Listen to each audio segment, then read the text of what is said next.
could do that. Dear Father, as we come before you, giving you thanks for these precious moments at a time that we can recognize from prophecies so long ago are right before our eyes and being performed. We thank you even for that moment so that we can see all things that you've promised are coming true.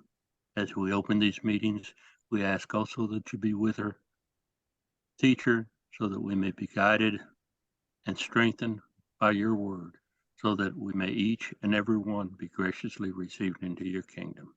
It is through your Son, Jesus. We thank you for this and all other blessings you've given us. Amen. So thank you to Walter last week for covering for me because I was doubled over in pain because of the beans I had cooked for dinner, which didn't affect anybody else, but they affected me. They loved me. Yeah, Leah came to the rescue and defused the bomb. So I appreciate that too. We had him trapped under the covers. He couldn't do anything about it. He just had to take his medicine. That's true. So it's been a good week. I'm a little full of cough syrup tonight, so my ability to cogitate isn't great. I know you all covered this slide, but I wanted to just start with it, if that's okay. Because when we're talking about some have shipwrecked their faith, it's a quote by Paul, and he really knows what being in a shipwreck was like. The loss of everything, the threat of your own life. When I think about some of the worst scenarios I could think of for myself, it's either being burned alive or having to tread water on the open sea forever. I'm like, I took this water aerobics class and I was the only guy in the class and all the other women in the class were middle-aged.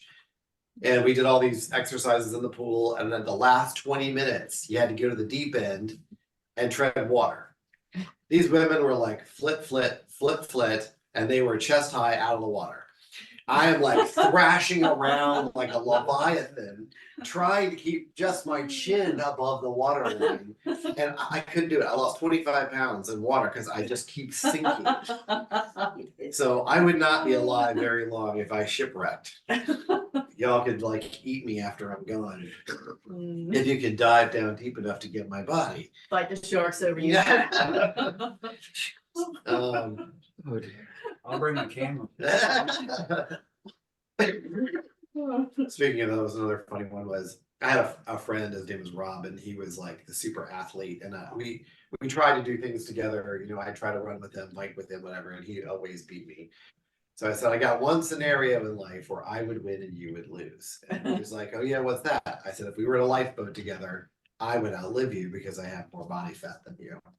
He says, no, you wouldn't, because I'd kill you and I'd eat you. All right.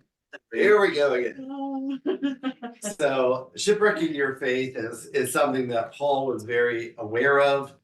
He was constantly writing his letters to the ecclesias to try to stop people from shipwrecking their faith and from shipwrecking others. And I think he saw this in a variety of patterns in his own life, from what he did as a Pharisee, trying to shipwreck other people's faith. And then finally, by trying to reach out to all these ecclesias in Asia Minor and in Italy, to try to stop the spread of things. And you see it in Christ's letters to the 7 ecclesias in Revelations.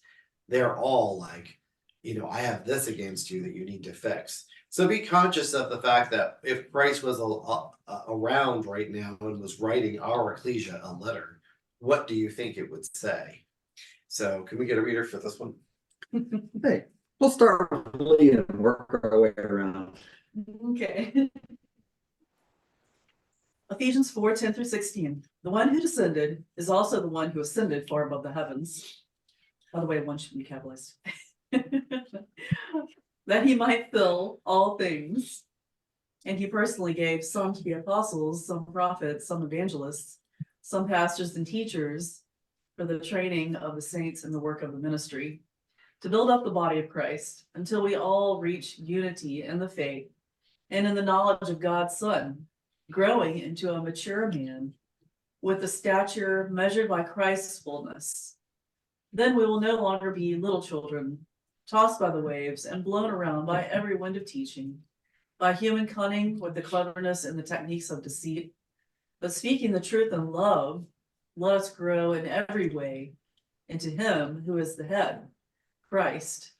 From him, the whole body, filled and knit together by every supporting ligament, promotes the growth of the body for building up itself in love by the proper working of each individual part. So you hear a lot of people quote verse 14. Well, you're blown around by every wave of doctrine. Yeah. And the King James is even stronger, I think, with this particular verse. But doctrines and beliefs are powerful in driving people in different directions, and they can cause people to be shipwrecked. So when Paul was visiting Mars Hill, what did it say about the people at Mars Hill? What did they do all day long? They love nothing better than to listen and hear, of various new teachings. The latest ideas, give me. So in that way, they were people who were just like, they wanted to be intellectual and ride the crest like a surfer of the latest wave of the new idea. They wanted to be on top of it. And believers can be this way. It's like when you go to a Bible school, you want to hear the latest thing. You want to hear the newest idea. You want to hear deep spiritual understanding that somebody's unearthed that nobody else has thought of before. And there's a little bit of a danger, and I think it's verse 14, is that people are so eager to hear new things, something clever, something technical that they haven't heard before, that they can be led astray by someone else's interpretation of the truth. So, and he's offering to make us stable. He wants us to be bedrock, that we're not tossed around constantly. So the next one is up to you, Roger. And some have shipwrecked their faith. Jude gives a final warning to believers in the household that just as Paul warned them with tears, wolves would enter the ecclesias to persuade and influence believers into mixing the truth with a lie, thereby nullifying everything, just like the disobedience of Korah, Cain, Balaam, and others. Jude 12:13. These are the ones who are like dangerous reefs at your love feast. They feast with you, nurturing only themselves without fear.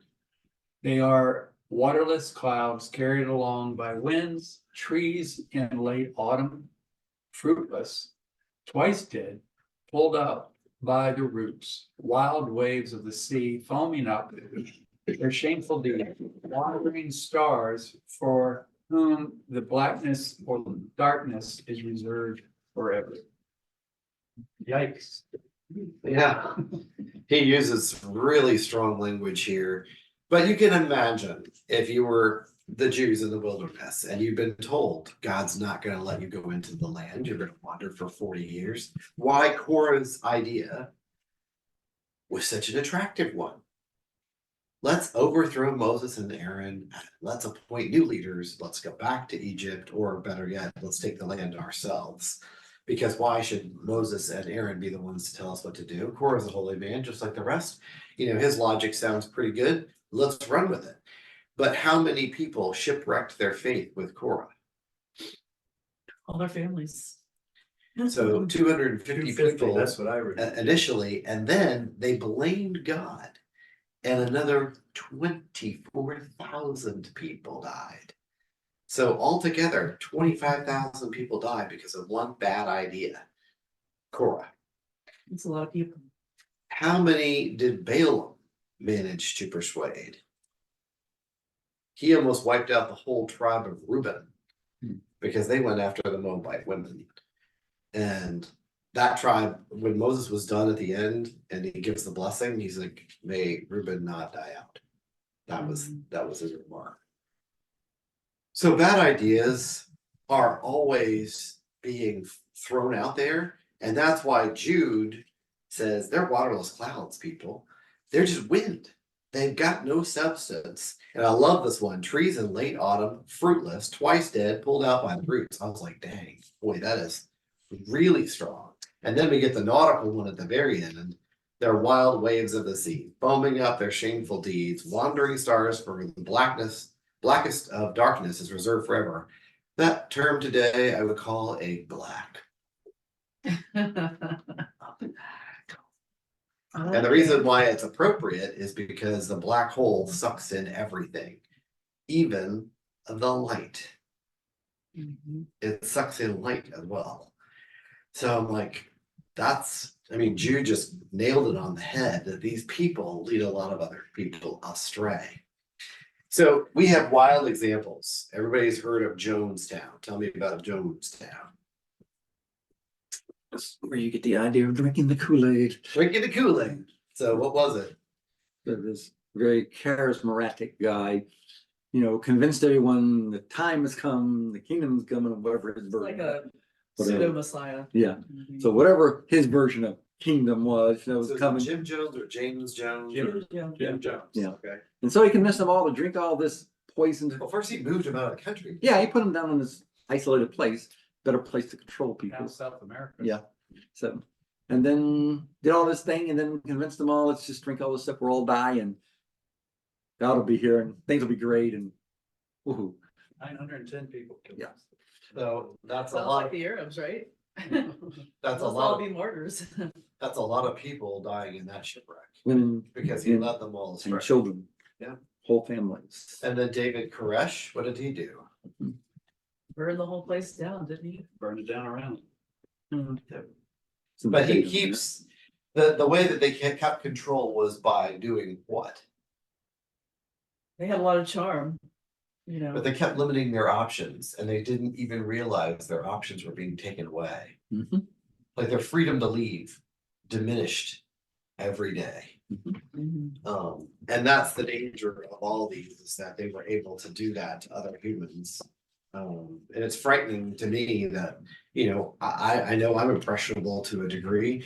And I could get sucked in by somebody's idea and go just like Korah led all those people astray, or Balaam or David Koresh or any of the others. So it's important to know Jude's description to avoid those kinds of people. Some people have a lot of charm and they're also very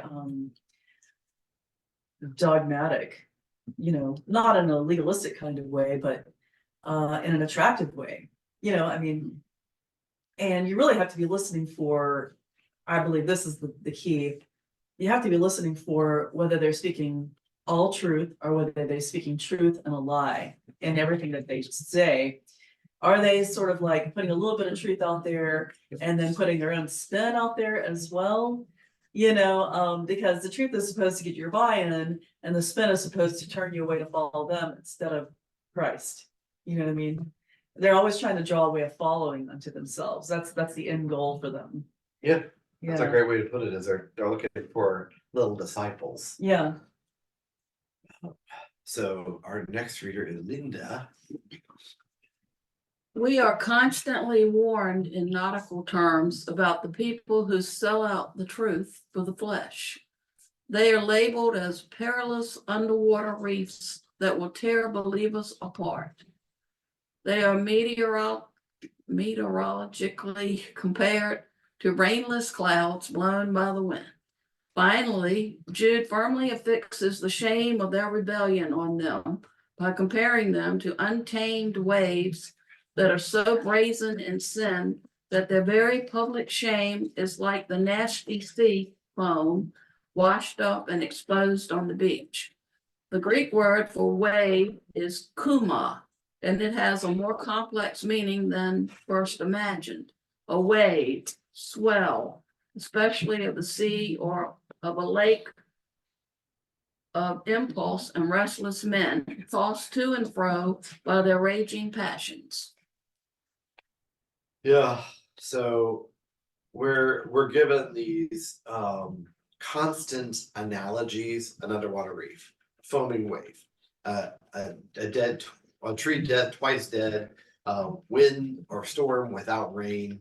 All these are comparisons to tell us, look for these signs, because these are the people we're talking about, like Korah, like the rest of them. So Kuma is a swell or a wave, and it's the restlessness of men, trying to get to something. So, but going back to the idea of the wave and its rebellion, we've got a couple more verses, and it's Walter's turn, I think. Okay. The foam is the outward result of man's rebellion and sin. It shows the pithy, frothy, and meaninglessness of all man's endeavors to glorify himself. Sea foam has no substance. It is how the sea purges itself of impurities. Ecclesiastes 2:11. When I considered all that I had accomplished and what I had labored to achieve, I found everything to be futile in the pursuit of the wind. There was nothing to be gained under the sun. In Jude 13, the word is ephoredizo, meaning to foam upon, i.e., for example, figuratively to exhibit a vile passion. Impelled by man's restless passions, he unblushingly exhibits in word and deed his base and forsaken spirit. Isaiah makes the same comment, and perhaps it's how the Apostle Jude knew to warn of waves. That's very interesting. What causes sea foam? I never even thought about it. So the wind churning up, like there was a big one that just happened in New Hampshire. It's unreal. You can look at it, weather.com. Yeah, I think I saw that. Huge. Yeah, I think Things I've of heard about foam blowing into shore. And it really is the sea purging itself of its impurities. Mhm. So sea foam is not something you want to go swimming in or snorkeling in. Right, It's- yeah, it's we really saw gross. that, we saw all that foam that they were playing in and everything, and how bad for them it was. Yeah, the air is being mixed with the spray, and the particles are adhering to this spray, and so the air is foaming it up like you think in beer, how the Mhm. chemicals mix and foam it up. Mhm. So it pulls it out of the sea and just dumps it on the shore. I've been in it many times and at the beach, and it's nasty stuff. It never looked enjoyable to stand in, but you didn't always see it. It was Yeah. in different places. I never knew what actually formed it. Why did it form? That'd be a good thing to add to this, is scientifically how it happened. Turning of the waves. Then we'd have to have a whole new PowerPoint slide. I know. Now we go to- Turning of the waves. Yeah, There you go. That's the fun part, right? Oh, that's stuff. Oh, yeah. and I think this is off the coast of India, which has tremendous pollution. Okay, let's see. The bad part is that you can't tell where the top is in situations like this, and you could actually suffocate in the foam. It's terrible, nasty stuff. Here's our next reader. Okay, we're going to start with Patsy. Let's see. Jude, in Jude 13, the word epiphysio, meaning the foam. Didn't we just read this? No. Meaning the foam, i.e., figurative to exhibit a vile passion, impelled by man's restless passions. He unabashedly exhibits in word and deed his base and forsaken spirit. Isaiah makes the same comment, and perhaps it is how the Apostle Jude knew to warn of waves. Isaiah 57:20, but the wicked we are like the storm-tossed sea, for it cannot be still, and its waters churn up mire and muck. The sea foam is epitomized in the muck and the mire, and is churned up from the ocean, vomiting up what is unclean. Just like sin, it must be purged, and it is in the perfect analogy of the final works of the evil and rebellion. Thank you for reading that. That first bullet was a repeat, so I apologize. But Isaiah captures it again. And I would also just add one more thing. The wicked loved are muckrakers. Muckraker is a term that was used in journalism for somebody who searched out somebody's past to find something ugly and dirty and bring it to the forefront. among believers, this shouldn't be done. It's not, when God forgives our sins of the past, it isn't anybody's job to take a forgiven sin from long ago, dredge it up, and then expose it again. Does that make sense? Yep. Because I just think we as believers should back the solidarity of what God has forgiven, I guess is the best way I can think of it. And not to rake up the past. Well, if he's put it as far away as east is from the west, we should be doing the same. Mhm. If we bring it back up again, then we haven't put it away. Right. You're still trying to live in it because you haven't felt justified or you're jealous or whatever. There could be kinds of emotions that make you bring it back up. And I looked at sea foam here, but it fits good with here. Sea foam is a natural substance born from a combination of decomposing organic matter and agitation. Decaying plant meets waves and winds. These little bits of stuff in ocean waters are made up of salt, fats, proteins, algae, plankton, bacteria, and a lot more junk.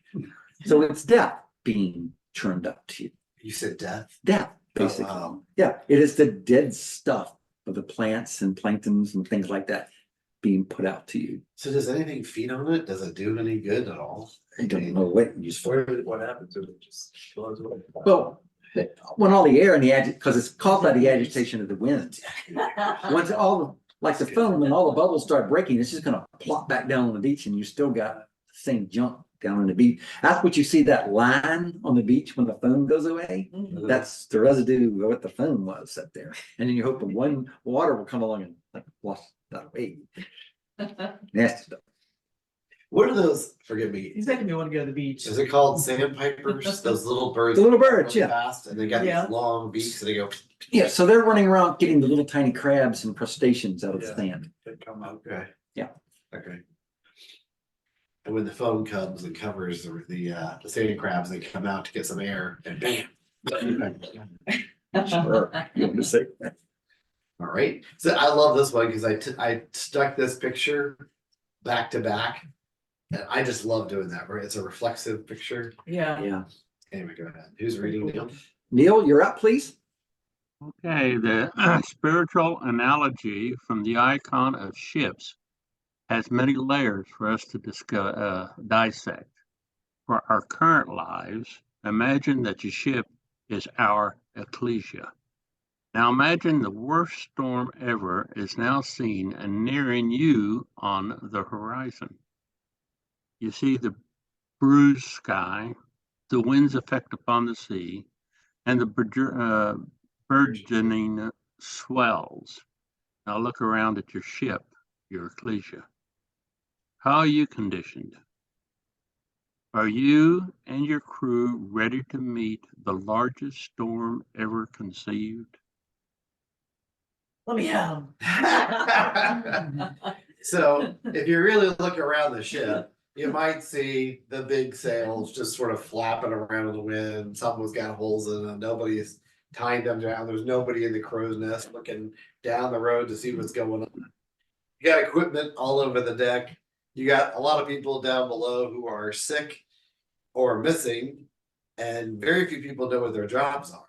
And it's like when you go into these storms, you have to drill so that everybody knows, I am supposed to trim the sails. I am supposed to tie down the cannons. I am supposed to get more rope. I am supposed to let down the anchor. Everybody has a job and they know their job and they have done it so many times that when the crisis is there, they don't even have to think. They just do because that's what they've been trained to do. And that's the purpose of training. And when we think about our ecclesia or our family as a ship going into the biggest storm, and I mean World War III, World War I brought back the land, World War II brought back the people, World War III is going to bring back the king to save his people from their enemies. And for our ecclesias, we're going to be going through a lot, and it's not going to be pleasant. So something to think about. Who's our next reader? All right, Joanne, you're up, please. What are conditions now? Possibly, if you see what I see, the sails are flapping unattended in the wind with great unmended holes in them. Many of the essential crew members are either sick, sleeping, others are absent, and many are wandering around purposely without an assignment. The ropes and the tackles are swaying across the deck. No one knows their duty or job, and you see the cannon rolling across the deck, smashing into the rails. This would be a disaster in good weather, and no amount of coaching will prepare the spiritual crew to survive the storm. So the So how do we prepare? So how do we prepare? And as Leah was just saying, and also recognizing Christ is the captain of our ship. And if he isn't, you better get off that ship Mhm. and find somewhere where Christ is the captain. And that's going back to the question of who is at the helm. I love this picture. I was like, oh man, that's such a good shot. It's almost like Roger took it. Who's our next reader? Gooder, do you wish to read tonight? Is Christian there tonight? No, he's not. Okay, you're muted, by the way, if you are interested. It's like somebody's preparing for a fight at the top. I see these. Okay. fists going on. Did you ask us? I was asking Girder if she'd like to Okay. read. Okay, Gerda can't read on that little phone. She's got eye problems. She's had Gotcha. COVID and she's trying to get over a lot of that stuff. So Right, that she well, we- listens but doesn't do the readings. Okay, well, guess what, David? That means you and Nancy are next then. okay, we will read. We just have a problem in the first sentence. We've got a marker showing who's speaking and I can never move that marker away. So would you just read the first sentence for us down through of all our ecclesias? Well, we need to ensure that our Christ is at the helm of our ecclesias, that we have not wrestled control from him, and that we are standing and waiting to do our part to survive this next global storm that is sweeping every nation, people, ethnicities, and cultures. We need to awaken those sleeping, heal those who are sick, and ensure that our ecclesial ship is ready and prepared for what is coming, and that everyone has an assigned position and duty. If they are not invested, then how will they care what happens to the destiny? And I'm sorry, I can't read anymore. Of the ship. Of the ship. Excuse me, destiny of the ship. Thank you. You're welcome. So let me put it in real estate terms. Who takes better care of the property that they're living on? Renters or owners? Owners. Generally owners. And why? Because they. Because it amounts to money to them. Right. And it is a constant investment. So if you're on a ship, but you have no responsibilities, are you vested or unvested? Unvested. Exactly. Yeah. You're unvested. So do you care about the rest of the crew? Do you care about the ship? No. If you're a part of the crew, you are, because it's part of your survival. Well, what practical steps do you think that ecclesias can take to be ready for the storm? Give everybody a job. Everybody. And what would you say those jobs are? But just like, I mean, telling people like little kids, put out the hymn books, or, help bring water to the front so that the speaker has water, or help set out snacks downstairs. In AA meetings, part of the thing that keeps them coming back is everybody is given a job. Mhm. Yeah, Right at the beginning, they're Mhm. given a job. they feel valuable. They feel valuable. Yeah, And but- it doesn't have to be, it can be wiping down a window, it could be, hanging up people's coats, greeting people at the door, giving them a mask, whatever. But just give them a job. Even kids, people like to make these huge distinctions about being baptized or unbaptized. You're useless if you're unbaptized, you can't do anything. I'm like, that's not true. Christ said, bring the little children unto me. Mhm, And then you won't enter the kingdom if you're not like these little children. mhm, So even kids should be given something because they grow up vested. mhm. They grow up seeing, oh, when I'm older, I can do this. Yeah. I can move up. I Right. can advance. But if they're given nothing to do, they're gonna be your biggest critics. Mhm, They're gonna That's grow right. up being critical mhm, because they're not invested. If mhm. they're invested, they're not gonna complain. Yeah. Yes. So to build upon your analogy, and you think about a ship, you have the crew of the ship. And in real life, you have the passengers upon the ship. They get the attitude that I'm just a passenger. I paid to be here. Y'all take care of the ship. Exactly. But when danger's approaching, there's nobody a passenger. If you want to live, you have to participate and help. So it's best in our life to tell everybody, hey, you're not a passenger in the ecclesia. You're actually one of the crew. Yeah. You need to be already involved. And that's a Right. mistake. I saw it in the Baptist church a lot of times. You know, everybody come in and sit down. Hey, we're good. You say, hey, we need to do this stuff. Hey, that's what we pay this guy for up front to take care of. Go make sure everything works out right. Right. Really. And or we have our committees or whatever, you know. Mhm. But it was always someone else's job to take care of that. That's why I'm here, you know. And I think the brothers on the arranging board might hear that sometimes, you know, Mhm. from people. Well, just go give that to the arranging board. You know what I mean? Let the arranging board handle that, you The know? wonderful thing about the chapel, and I have to say this, because I didn't experience it in the last place I was they give everybody a job, because there are over, what, 20 committees? Mhm. And everybody can participate in one way or another. And they can get invested in lawn care, or taking care of the building, or IT, or, you know, hospitality, or writing cards. There's something for everyone to do. There are still jobs that we don't have people to fill. Sure. Like, I went on our Facebook site the other day and it hadn't been updated in forever, you Yeah. know, and I was like, Yeah. this is a great way to preach, you know, Mhm. that we should have somebody specifically in charge of social media who's, you know, reaching out and telling about what we're like, you know, as a body of believers. And to take a step in that direction, decades ago, as an ecclesia, we said, we will not refer to people as managing board. There is no such thing, nor will we call them arranging board. We will call them the arranging brethren. Their job is to work with us to accomplish the task. They're not bosses. They're not in charge of things. It's not all their responsibility. It's our responsibility to make the ecclesia the way we want it to be. And you They can take also care call of- them yeah. serving brethren. Yeah, exactly. They are serving brethren like the rest of it. They take care of a lot of mundane things for us and the spiritual help. But it's not all on them. Mhm. They're not managing us. I know. They're managing mundane tasks for us. The ecclesia is ours to manage and take care of. And as long as you keep that attitude in the ecclesia, we have what we have today. But when you get to that mentality that put those 7 guys there, it's all on them, they take care of all the stuff. What's it got to do with me? Once you get back to there, and your ecclesia's on its way down, Yeah, Yeah. you're in trouble, yeah. you're in big trouble. Well, I think, based on, you know, some of the themes we've covered Mhm. in the slides, that, you know, some of these jobs require training, like for They do. instance, do people know how to recognize a wolf in the ecclesia? Do they really know the qualities of a wolf, you know, when they show up?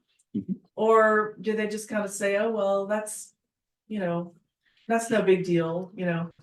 I think to go along with what you're saying, Yeah, not to interrupt, so many people are afraid of confrontation. Yeah. That they'll appease the wolf yeah, all the time. Yeah. Rather than having to deal Yeah. with it. mhm, It's like when you hear the bell ring, so to speak.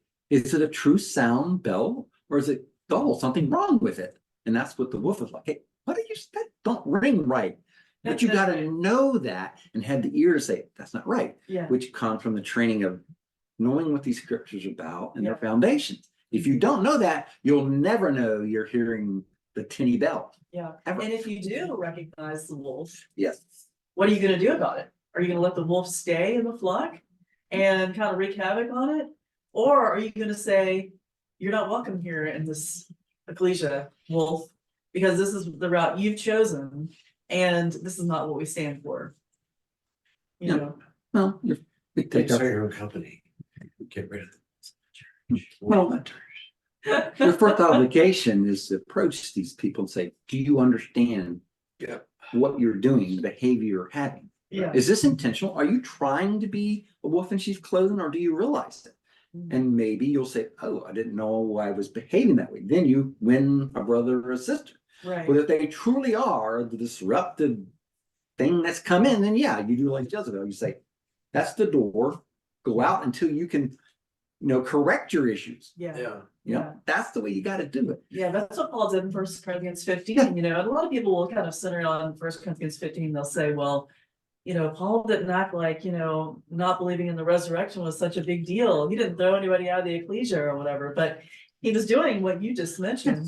He was first saying, this is why this is a problem, giving them the benefit of the doubt, And then later on, he said that Hymenaeus and Philetus, who were preaching that the resurrection was already past, had shipwrecked concerning the faith. So they didn't change, You have to be mindful of the ignorance, and ignorance only means I don't know, of a lot of people at different levels. If they don't know, they won't know this is false what they're hearing. Yeah. So first we say, this is not true. And here's why the scriptures teach that. Yeah. Once you know that, you say, okay, what you're saying, that don't jive. And I know better now.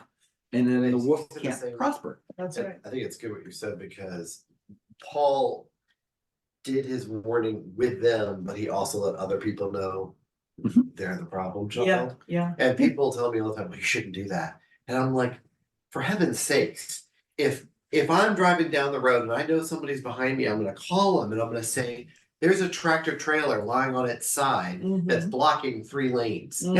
So you can avoid hitting it. That's right.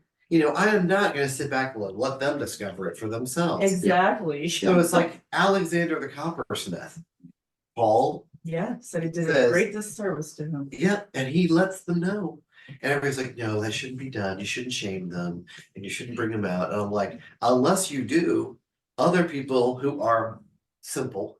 You're gonna fall into the same trap. Yeah. Why would you let them do that? Why would you let them happen upon quicksand and not be able to get themselves out? Because the ones he called out were well warned and told, you're on the wrong path. Stop doing this. And they failed to do so. So we had a name. Beware of these people, because they will shipwreck you. So I have a funny little question, 2 little funny things. One is, how many of you all remember, did you all have AAA and did you ever get a triptych? No. Nope. I don't know what you're talking about. Okay, so my grandmother belonged to AAA. Yeah. Whenever we went on a trip, she would write them where she was going. They would send her a triptych. A triptych was a folded map with each little leg of your journey every 25 miles. Oh, And really? it would tell you if there was any problems on the road. It would tell you where the restaurants were, and it was literally a folded map. Right. If you were going from here to Tulsa, Oklahoma, it was just that little string Uh-huh. from here, and it was a full folded flipped map. And AAA used to put them out, and that was our guide. Like we followed that. It was way before GPS, but that's how you went. Another one was my dad, when we would go canoeing. So he would take me on some more advanced stuff than I would have been good in by myself. But I was with him and I was in the front, so I got to battle the elements more than the person in the back who was my dad. But it was like, okay, this is the draw stroke, and you do the draw if you're trying to pull the boat this way instead of that way. And then I had to know the pry stroke, which is you put the paddle right up against the boat and you pry away from the boat to push you in the opposite direction. And to learn the J stroke, which keeps you straight when you're sitting in the back. So it's all the way down and then you push out at the end, and that keeps the boat straight as opposed to wandering all over the place. Oh, okay. Yep. But you also had to be able to get the boat and get the water out of the bottom of the boat, which is bailing. Yep. So all a bailing ever was is they'd have like a gallon jug with the bottom cut out of it, and it has a string tied to the handle, and you just scoop it along the bottom and sling it out, constantly. Yeah. So it was the drilling of all of this into me that prepared you for all the rapids. Yes. And my dad would say, look for the V. And Yep. I'm like, where's the V? It's the volume of water. See? So it's the calm water, and that's where you go, is the V. The Because V- that's where there's not gonna be any rocks. Yeah, the V goes away from the point. If the Right. point ever comes towards you, avoid it, because that's Yeah. the rock coming right at you. It is. Yeah, took me a trip the same as you. And you'll learn the analogy of your ship. The power for the moving is in the front and the navigation. Person in the rear is your navigator. Yeah. And you tell them the V is coming that way, move this way. And they do their little maneuver. And guess what? You go where you belong. But if you don't, like you say, work as a team, Yeah. you end up like I did a lot of times, turning over in the rapids and getting yourself back out again. And then you learn how to get water out of the canoe while you're still in the river. It's I know. That's a lot of fun. I just remember going down the Rio Grande when I was 12 and I was Yep. sitting as a rail and I was freezing to death. Yep. And, Know this you well. know, 200 How miles. times change, Yep. right? That's how they change. It's still bail. But anyway, it's just really interesting to be prepared. And I think our young people can do more than they're doing. Mhm. I think we all can. I think there are a lot of jobs that we aren't even assigned to at all, you know? There's so much stuff that we can do to help our collegiate, like communicate with each other and things like that. There's all kinds of church software out there now where you can have like a, what do you call the communication texting, The social media that, coordinator. that companies have, Well, you got things like Teams, Public you affairs? get it starts with an S. Skype or things like that, or what else? It's something like that. It's called something like, I can't remember what it's called Yeah. right now. So But anyway, you know, you have church software where you can, the whole ecclesia can like communicate with each other during the week. Hey, everybody, I'm going out to this restaurant. Is anybody free? You know, let's get together. Or I'm going to go visit, you know, such and such a person. Does anybody want to join me? You know, and there's all kinds of things you can do on this kind of software to really bring people together in a time when it's really hard for us to all, you know, associate with each other enough. I mean, Absolutely. this society really isolates us in a lot of ways from each other, you know. Absolutely. Absolutely. So thank you. Who's at the helm? The reader for this. Nancy, do you want to read this? You want me to find someone else? No, I'll read it. Thank you much. Okay, no, it's fine. From the hymn, The Church's Foundation, I selected 2 stanzas that really pick up on this theme. Though with a scornful wonder men see her sore oppressed, by schisms rent asunder, by heresies distressed, yet saints their watch are keeping, their cry goes up, how long? And soon the night of weeping shall be the morn of song. Mid toil and tribulation and tumult of her war, she waits the consummation of peace forevermore. Till with the vision glorious her longing eyes are blessed, and the great church victorious shall be the church at rest. I just love this hymn, and it's so making that comparison of the ship to our ecclesias. It is So- great. This is great. And Thanks. yeah. Yeah. I can't believe you're warm enough to take off the chair. It's such a moment.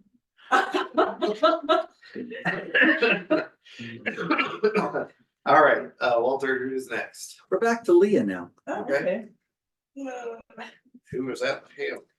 Who's at the helm? The end times are predicted by Christ to be a time of tumult when the waves roar. All around us, we see the convergence of the times of Noah, when every imagination of man's was only evil continually, Genesis 6:5, where violence spread like gangrene across the landscape. This era dovetails with the time of Lot, who is following Gomorrah as greedy, forsaking the needy, and corrupted by deviant morality, Ezekiel 16:49 and 50. Luke 21:25.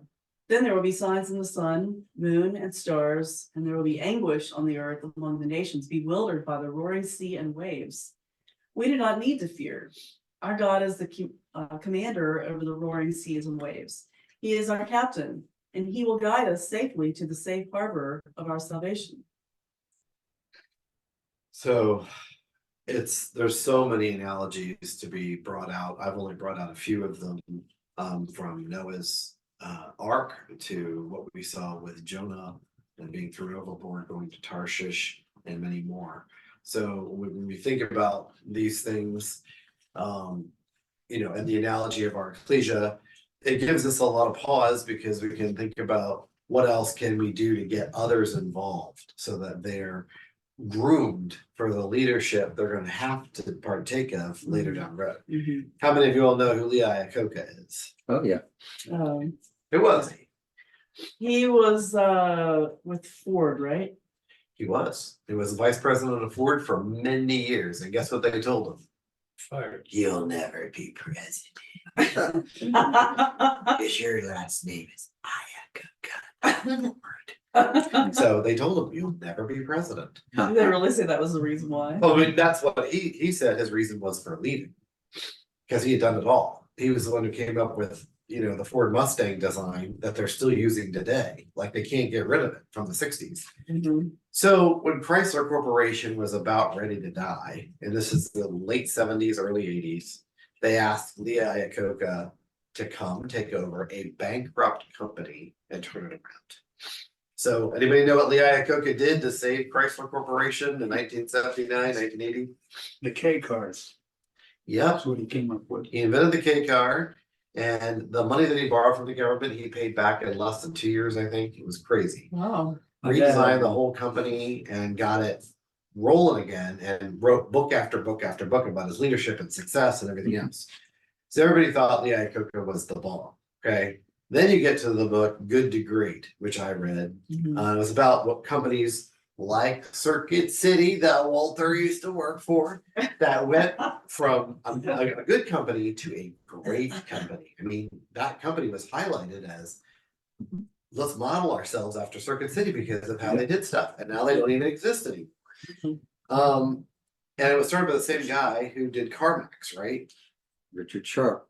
Yep. So he just that moved team, on to a different model. Mhm. But That's still there. the thing is that the book criticized Lee Iacocca, and I'm like, what? I thought this guy was great. And they said he never groomed anybody at Chrysler for leadership. He never prepared anybody to take over. And that's why when he left and retired, Chrysler crumbled compared to what it could have been, because he failed to prepare for the longevity of the company. Ecclesias do this all the time. They refuse to groom the next generation for leadership. And I'm like, why do you do this? Do you think you're going to live forever? Do you not care about the ecclesia in the long term? That it's going to die because you refuse to groom anybody for this job? So to me, it's frightening, because that's when we're acting like the ecclesia belongs to me. Right. And I control it, and I determine its future. Whether it's the hall or the chapel or Forest Hill or Norfolk or Arlington or a Baptist church, I don't care. If you don't prepare the next generation for the job they're going to do, that church, ecclesia, chapel, whatever will fail, because you let it happen. You can say, well, it didn't happen on my watch. And I'm like, yes, it did, because you didn't prepare the next generation, just like Lee Iacocca. Go ahead. You remember a guy named Jack Welch? Yes. General Electric? I worked for him for a couple of years as a consultant. He took all of his young people and people around him and said, I have a management program. You show good potential. I'm going to take you to every aspect of my company, and you're going to learn how everything works. So someday you can lead that division. They wanted me to do it, but we were newly married and I didn't want to go up and down the East Coast. No way. But it was your fault. Right. He could have been a billionaire. So you're right. There was your balance between the guy who didn't and the guy who did. Welch's company, even though it's multiple pieces today, it's still there. And the same mentality is still there. Train and bring up people to take a leadership role, because they recognize if you don't, like you said, you die, you're gone. Everything's, and it actually works, the model you're talking about. People take pride in the position when they know they're the leader. Exactly. When they take ownership of it, they also take pride and they want to do well. It's their identity. Mhm. So, but in the Christadelphian ecclesias, I mean, the challenge for us is that, there's all these theological schools. Mhm. Which, train Mhm. pastors to become, knowledgeable about Mhm. the Bible and have the skills to lead people and whatnot, right? Mhm. But unfortunately, they're all buying into the Trinitarian doctrine. Mhm. So, we a lot of times feel like we can't send our young people to these schools because we might be shoving them off to, false doctrines, right? Mhm. So we really have an obligation in our ecclesias to mentor our young people because, who else is going to do it? We can't send them off to school like that. I mean, you can I think if you have thoroughly trained your young people and you say, this is what you're going to find, this is what you have to be aware of, take everything with a grain of salt, compare it to the scriptures, all that that sort of thing, but a lot of people are afraid to, go there, and that's understandable as well. When I was growing up in the Baptist church, our church was well known for a place that sent lots of young people to seminary. Mhm, They did very well. They learned a lot of stuff. mhm, And I can remember talking to them about things, and we'd ask questions about our faith, and they get to some of those iffy areas, and they said, well, that's not the way our doctrine, our faith believes in things, so we go this road. mhm. When clearly, to some of us, I'm like, what about this road? Well, no, we can't talk about, or this road like that's not a Baptist road. So we're going to go this road. Yeah. Which came back to help me later when I came back after college and I came back to the church and started talking to the preachers and people about stuff. Like, Mhm. all right, that road that y'all put the block on, let's talk about that road because something's not right. Mhm. And then I can remember, we had this big long discussion. I came back. In the end, he said, well, you just got to stick to what your faith is. And don't let these people, unrail you, whatever the word he used. And I'm like, wait a minute. Well, I'm asking you, why are you, okay, we'll say on this track, Mhm. why isn't this the better? Mhm. And the answer was always, well, this is what we believe, so we're going to stick to it. Tradition, right? Yeah, it was just no defending the faith with the word to say, this is why we Say do the it. Lord, yeah, Yeah. right? Thus saith the Lord, which was Yeah. always my favorite thing to say to people. And that's what I still say today. What Yeah. does the Lord say? I Yeah. love your opinion. It's wonderful, but what does the Lord say about it? And That's if you right. happen to be saying the same thing he is, we're on the same page and happy. Yeah, yeah, But if you're saying that and he's saying this, then we're not on the same page. right. So anyway, you're right. You can go all to school when you want, but if you don't Mhm. get the right training and have a mind for yourself to say, Mhm, time out, mhm. this ain't right. Yeah, We need to ask why. And you need to think for yourself. yeah, and we should be teaching our young people to think for themselves. They need to know what other people believe. Mhm. And why. Mhm. And they also need to know what we believe and why, Exactly. you know? You got to ask those questions. Like, Yes. I don't see it the way you're seeing it. And sometimes you can say, well, that's the way mom and daddy always taught me. I've heard that Mhm. so many times. Like, well, did mom and daddy teach you what the scripture said?